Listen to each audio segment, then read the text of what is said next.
नमस्कार। स्वागत है आप सभी का एक बार पुनः JNU MA Hindi mock test की इस श्रृंखला में। तो चलिए प्रारंभ करते हैं। आशा करता हूँ कि आप सभी तैयारी अपने अपने अच्छे तरीके से कर रहे होंगे। टेस्ट के बाद आप प्लीज़ अपने अपने अंक भी साझा किया कीजिए, जिससे कि हमारी रुचि भी बनी रहे कि आप हमारा साथ दे रहे हैं और आपको कुछ लाभ हो पा रहा है। ठीक है, चलिए स्टार्ट करते हैं। पहला प्रश्न आपके समक्ष उपस्थित है कि भाषा की कसौटी पर यदि ग्रंथ को कसते हैं तो और भी निराश होना पड़ता है, क्योंकि वह बिल्कुल बेठिकाने है, उसमें व्याकरण आदि का कोई व्यवस्था नहीं है। आचार्य शुक्ल का उक्त कथन किस ग्रंथ के संदर्भ में है? भाषा की कसौटी पर यदि ग्रंथ को कसते हैं तो और भी निराश होना पड़ता है, क्योंकि वह बिल्कुल बेठिकाने है, उसमें व्याकरण आदि की कोई व्यवस्था नहीं। आचार्य शुक्ल का उक्त कथन किस ग्रंथ के संदर्भ में है? विकल्प दिए गए: ए पृथ्वीराज रासो, बी बीसल देव रासो, सी हम्मीर रासो और डी खुमान रासो। सही उत्तर होगा पृथ्वीराज रासो। दूसरा प्रश्न आपके समक्ष उपस्थित है कि तात्विक दृष्टि से न तो हम इन्हें पूरे अद्वैतवादी कह सकते हैं और न एकेश्वरवादी। तात्विक दृष्टि से न तो हम इन्हें पूरे अद्वैतवादी कह सकते हैं और न एकेश्वरवादी। कबीर के संबंध में उक्त कथन किसका है? विकल्प दिए गए हैं: ए हजारी प्रसाद द्विवेदी, बी रामचंद्र शुक्ल, सी राहुल सांकृत्यायन और डी माता प्रसाद गुप्त। सही उत्तर होगा आचार्य शुक्ल। तीसरा प्रश्न आपके समक्ष उपस्थित है कि श्रीधर पाठक द्वारा रचित नहीं है: ए वैदेही वनवास, बी बाल विधवा, सी जॉर्ज वंदना और डी भारतोत्थान। सही उत्तर होगा विकल्प ए। चौथा प्रश्न आपके समक्ष उपस्थित है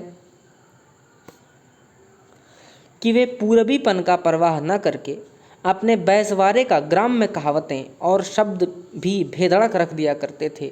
शुक्ल जी की इन पंक्तियों का संबंध किससे है? वे पूर्वीपन की परवाह न करके अपने बैसवारे की ग्राम्य कहावतें और शब्द भी बेधड़क रख दिया करते थे। शुक्ल जी की इन पंक्तियों का संबंध किससे है? विकल्प दिए गए: ए भारतेंदु, बी बालकृष्ण भट्ट, सी प्रेमघण बद्री नारायण चौधरी प्रेमगण और डी प्रताप नारायण मिश्र। सही उत्तर होगा विकल्प डी। पांचवा प्रश्न आपके समक्ष उपस्थित है कि श्रृंगार लतिका के रचयिता कौन हैं? श्रृंगार लतिका के रचयिता कौन हैं? विकल्प दिए गए हैं: ए द्विजदेव, बी चिंतामणि, सी देव और डी रत्नाकर। सही उत्तर होगा विकल्प ए द्विजदेव। छठा प्रश्न आपके समक्ष उपस्थित है कि जिस कवि में कल्पना का समाहार शक्ति के साथ साथ भाषा की समाज शक्ति जितनी अधिक होगी उतना ही वह मुक्तक की रचना में सफल होगा, यह क्षमता बिहारी में पूर्ण रूप में विद्यमान थी। यह कथन मूलतः किस विद्वान का है? जिस कवि में कल्पना का समाहार शक्ति के साथ भाषा की समास शक्ति जितनी अधिक होगी उतनी ही वह मुक्तक की रचना में सफल होगा, यह क्षमता बिहारी में पूर्ण रूप से विद्यमान थी। यह कथन मूलतः किस विद्वान का है? विकल्प दिए गए हैं: आचार्य शुक्ल, बी हजारी प्रसाद द्विवेदी, सी विश्वनाथ प्रसाद मिश्र और डी राम कुमार वर्मा। सही उत्तर होगा आचार्य रामचंद्र शुक्ल।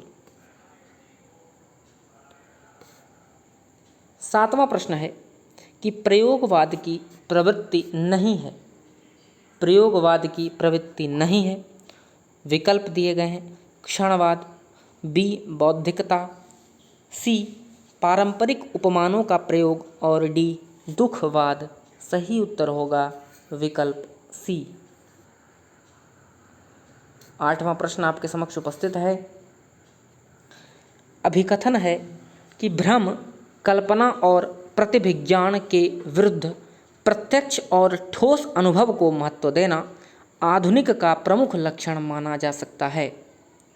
अभिकथन है कि भ्रम, कल्पना और प्रतिभिज्ञान के विरुद्ध प्रत्यक्ष और ठोस अनुभव को महत्व देना आधुनिक का प्रमुख लक्षण माना जा सकता है। तर्क है, इस अनुभववादी दृष्टिकोण का प्रभाव काव्य की रचना प्रक्रिया और रसास्वादन की प्रणाली पर भी पड़ता है। तर्क है कि इस अनुभववादी दृष्टिकोण का प्रभाव काव्य की रचना प्रक्रिया और रसास्वादन की प्रणाली पर भी पड़ता है। कूट दिए गए हैं, ए सही आर गलत, बी ए गलत आर सही, सी दोनों सही और डी दोनों गलत। सही उत्तर होगा विकल्प सी। 9वां प्रश्न है कि इनमें से एक काव्य संग्रह अज्ञेय का नहीं है। इनमें से काव्य संग्रह अज्ञेय का नहीं है। विकल्प दिए गए हैं, आंगन के पार द्वार, बी धरती, सी ऐसा कोई घर आपने देखा है और डी सदा नीरा। सही उत्तर होगा विकल्प बी धरती। 10वां प्रश्न है कि मानव अथवा प्रकृति के सूक्ष्म किंतु व्यक्त सौंदर्य में आध्यात्मिक छाया का भान मेरे विचार से छायावाद की एक सर्वमान्य व्याख्या हो सकती है। मानव अथवा प्रकृति के सूक्ष्म किंतु व्यक्त सौंदर्य में आध्यात्मिक छाया का भान मेरे विचार से छायावाद की एक सर्वमान्य व्याख्या हो सकती है। यह किसका कथन है?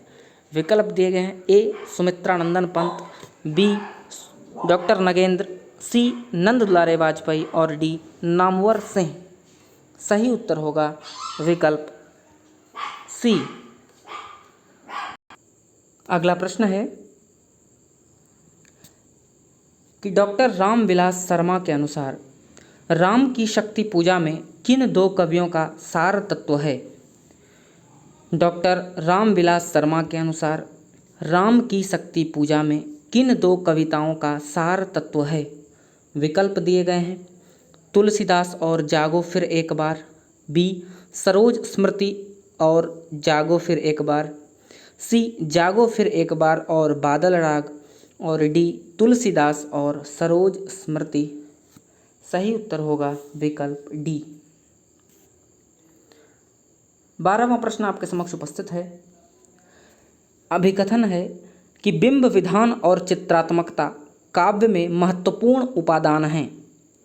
इनसे कविता में सौंदर्य की वृद्धि होती है, किंतु ये साध्य नहीं। तर्क दिया गया है, क्योंकि कला की शक्ति का मूल स्रोत मिट्टी और जीवन है। कोर बिंबों का खेल कोरी आतिशबाजी का काम है। सही कूट का चुनाव करना है। विकल्प दिए गए हैं, ए सही आर गलत, बी ए गलत आर सही, सी दोनों सही और डी दोनों गलत। सही उत्तर होगा विकल्प सी। 13वां प्रश्न है कि काव्य आत्मा की संकल्पनात्मक अनुभूति है। काव्य आत्मा की संकल्पनात्मक अनुभूति है, यह कथन किसका है? विकल्प दिए गए हैं, आचार्य शुक्ल, सुमित्रानंदन पंत, महादेवी वर्मा और जयशंकर प्रसाद। सही उत्तर होगा जयशंकर प्रसाद। काव्य आत्मा की संकल्पनात्मक अनुभूति है। 14वां प्रश्न है कि हिंदी में समस्या नाटकों के प्रवर्तन का श्रेय किसको दिया जाता है? हिंदी में समस्या नाटकों के प्रवर्तन का श्रेय किसको दिया जाता है? विकल्प दिए गए हैं, लक्ष्मी नारायण मिश्र, बी लक्ष्मी नारायण लाल, सी भुवनेश्वर प्रसाद और डी मोहन राकेश। सही उत्तर होगा विकल्प ए। 15वां प्रश्न है, नए इलाके में किसकी काव्यकृति है? नए इलाके में किसकी काव्यकृति है? विकल्प दिए गए, ए बोधिसत्व, बी विनोद कुमार शुक्ल, सी उदय प्रकाश और डी अरुण कमल। सही उत्तर होगा विकल्प डी। 16वां प्रश्न है, अभिकथन दिया गया है कि काव्य श्रवण या नाट्य दर्शन से आविर्भूत रस आनंद का ही पर्याय होता है। काव्य श्रवण या नाट्य दर्शन से आविर्भूत रस आनंद का ही पर्याय होता है। तर्क है क्योंकि पश्चिमी शास्त्रों में रस को ब्रह्मानंद का समानार्थी कहा गया है। तर्क है क्योंकि पश्चिमी शास्त्रों में रस को ब्रह्मानंद समानार्थी कहा गया है। कूट दिए गए हैं, ए सही आर गलत, बी ए गलत आर सही, सी दोनों सही और डी दोनों गलत। सही उत्तर होगा विकल्प ए सही आर गलत, क्योंकि आप जानते हैं कि रस को ब्रह्मानंद का समानार्थी पाश्चात्य काव्यशास्त्र में नहीं, भारतीय काव्यशास्त्र में कहा गया है। 17वां नंबर प्रश्न है कि नागफनी का देश किस काल की रचना है। अजीब सा सवाल है। नागफनी का देश किस काल की रचना है। आप जब भी पढ़ते हैं ना, कोई भी क्वेश्चन पढ़ते हैं या सरस्वती पांडे, गोविंद पांडे पढ़ते हैं, तो प्लीज़ पढ़ते वक्त जो है एक दूसरे माइंडसेट भी उसको पढ़िए कि हो सकता है कि आपको कवि पूछ लिया जाए कि किस काल के कवि हैं, आपको पूछ लिया जाए किस धारा के कवि हैं, आपको कोई रचना पूछ ली जाएगी किस विधा से, पूछा ही जाता है। तो इसी तरह का ये प्रश्न है कि नागफनी का देश किस काल की रचना है। विकल्प दिए गए हैं आधुनिक काल, भक्ति काल, रीति काल और आदिकाल। सही उत्तर होगा विकल्प ए।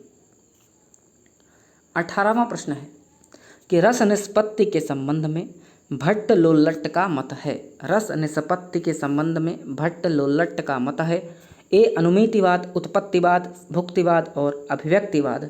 सही उत्तर होगा विकल्प बी।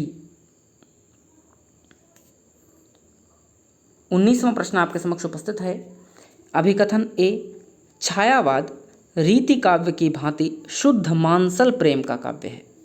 अभिकथन दिया गया है कि छायावाद रीति काल की भांति शुद्ध मानसल प्रेम का काव्य है।